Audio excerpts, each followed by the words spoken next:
तो students now we talk about another type of graph, ठीक है, that is time acceleration graph, ठीक है। इससे पहले हम लोगों ने देखा टाइम डिस्प्लेसमेंट ग्राफ के बारे में, टाइम वेलोसिटी ग्राफ के बारे में। अब हमें देखना है कि इसके बारे में जो हमारा लास्ट टाइप का ग्राफ है वो क्या है, टाइम एक्सेलरेशन ग्राफ है, ठीक है। तो हम बताएं कि अगर टाइम लिखा है, जो पहले लिखा है वो क्या होगा, एक्स एक्सिस के करस्पॉन्डिंग होगा, और जो एक्सेलरेशन होगा वो किसके करस्पॉन्डिंग होगा, वाई एक्सिस के करस्पॉन्डिंग होगा, ठीक है।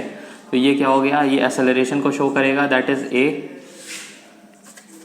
उसी प्रकार से ये किसको शो करेगा, टी को शो करेगा, ये ए को शो करेगा at different time intervals, at different A 0, 1, 2, 3, 4 metre पर सेकेंड स्क्वायर होता है, ठीक है। उसी प्रकार से 1, 2, 3, 4, 5, क्लियर। तो अब हमारा क्या कर दिया है, हमारा जो एक्सेलरेशन वाला जो ग्राफ है, हमारी कोई बॉडी अब इस केस में ले ली गई है जो क्या कर रही है, एक कांस्टेंट एक्सेलरेशन से मूव कर रही है, ठीक है। अगर उस एक्सेलरेशन को हम मान ले रहे हैं कि हो जा रहा है, मान लो 4 मीटर पर सेकेंड स्क्वायर से क्या कर रही है हमारी बॉडी, किसी पॉजिटिव डायरेक्शन में मूव कर रही है। और अगर हम ऑब्जर्व कर रहे हैं तो हम टाइम इंटरवल मान लेते हैं कि टी यहाँ से कहाँ तक जारी होगी, टी बराबर 2 सेकेंड से लेकर के टी बराबर 5 सेकेंड्स तक जारी होगी, ठीक है। तो अब इस केस में भी हमें क्या मिल रहा है, अर्लियर केस की तरह हमें एक एरिया एनक्लोज मिल रहा है, ठीक है। अब ये एरिया एनक्लोज जो इस केस में होगा वो क्या देगा हमें देगा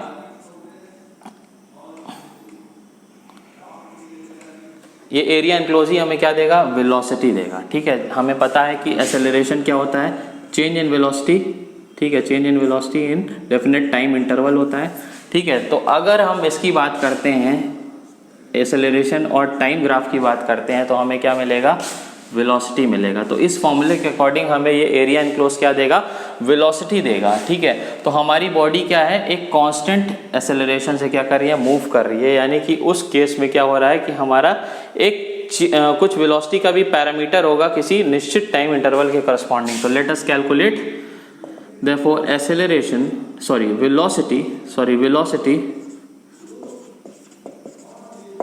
of a body moving with constant acceleration will be what? That is the area of the figure enclosed.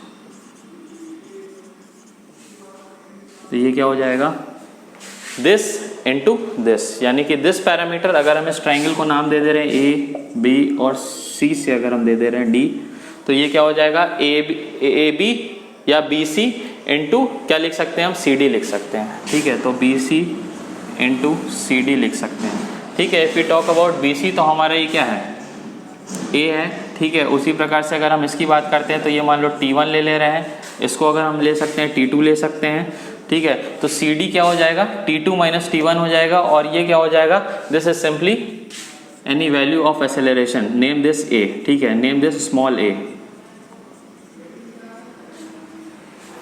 तो हम लिख सकते हैं BC जो हमारा हो जाएगा वो कितना हो जाएगा, BC यहाँ से हो जाएगा 4, और उसी प्रकार से अगर हम इसके बारे में बात करते हैं तो T2 माइनस T1 हो जाएगा, या हम इसको सिंपली A लिखते हैं अभी, ठीक है, इनटू क्या हो जाएगा, T2 माइनस T1, क्लियर। तो अब अगर हमें दे दिया गया एक्सेलरेशन और हमें दे दिया गया टाइम कि किसी निश्चित टाइम पे हमारी बॉडी कितना क्या कर रही है, वेलोसिटी को अटेन कर रही है, तो we can find out the velocity, ठीक है। यहाँ से लिख सकते हैं वेलोसिटी, दिस इज v, ठीक है। तो v इज इक्वल्स टू क्या हो जाएगा, इस ग्राफ के according 4 into T2 minus T1, that is 5 minus 2, v is equals to how much, 12 metre पर सेकेंड, ठीक है। तो ये हमें क्या मिला, एक वेलोसिटी का एक्सप्रेशन मिला अपने किस ग्राफ में, टाइम एक्सेलरेशन ग्राफ में, ठीक है स्टूडेंट्स। तो this is all about the graph, ठीक है। We have studied many graph related to time acceleration, we have studied about the graph related to time velocity, and we have studied about the graph related to time and displacement, ठीक है। और इसके behalf पे कई सारे आप लोगों को न्यूमेरिकल मिलेंगे, आप बुक को सॉल्व करेंगे। और पर आप अगर इसी चीज़ को, अगर हमारे इस डेरिवेशंस को, इस एक्सप्लेनेशन को अगर आप ध्यान में रखते हैं तो ऐसा कोई भी न्यूमेरिकल नहीं है जो आप सॉल्व ना कर पाएँ। So students, thank you.